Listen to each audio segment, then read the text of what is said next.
Le stade de la BAE de Yopougon, face à la cité policière, accueille le public pour un événement sans précédent. Le record Guinness de 150 portraits réalisés en 120 heures, orchestré par la portraitiste ivoirienne Amon-Mylène Françoise. Une équipe composée d'agents de sécurité, des décorateurs, d'éclairagistes, de logisticiens ainsi que de techniciens vidéo et sonores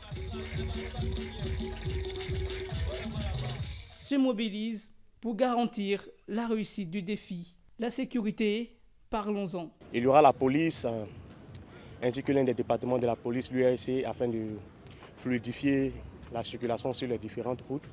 Il y a la gendarmerie nationale qui est aussi présente, ainsi que nous, la maison de sécurité, afin d'assurer la sécurité et la sûreté des différents participants lors de cet événement.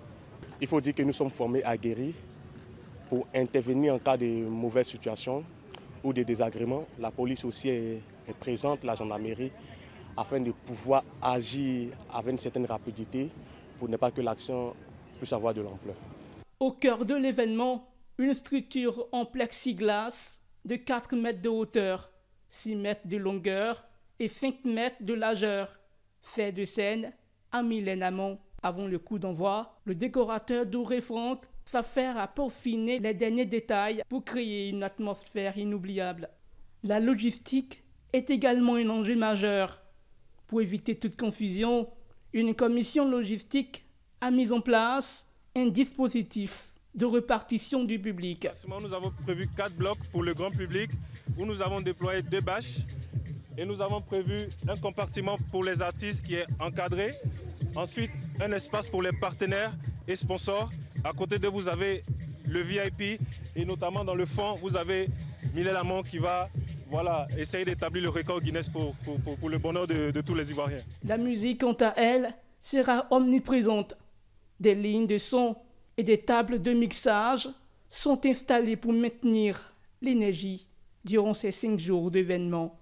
Les éclairagistes, dirigés par Koulibaly Richard, mettent également les bouchées doubles pour s'assurer que chaque mouvement soit magnifiquement mis en lumière.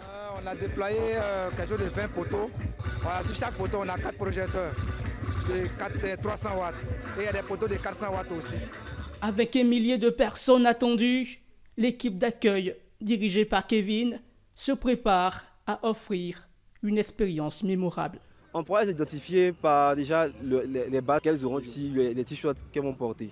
Voilà. Et elles seront bien centrées dans les différentes entrées qui seront partagées. Du 5 au 10 février 2025, le stade de la BAE vibrera au rythme de la culture ivoirienne dans une ambiance festive et solidaire en soutien à Mylène Amon. Ce sera un moment de célébration d'art, de passion, un véritable hommage à la créativité ivoirienne.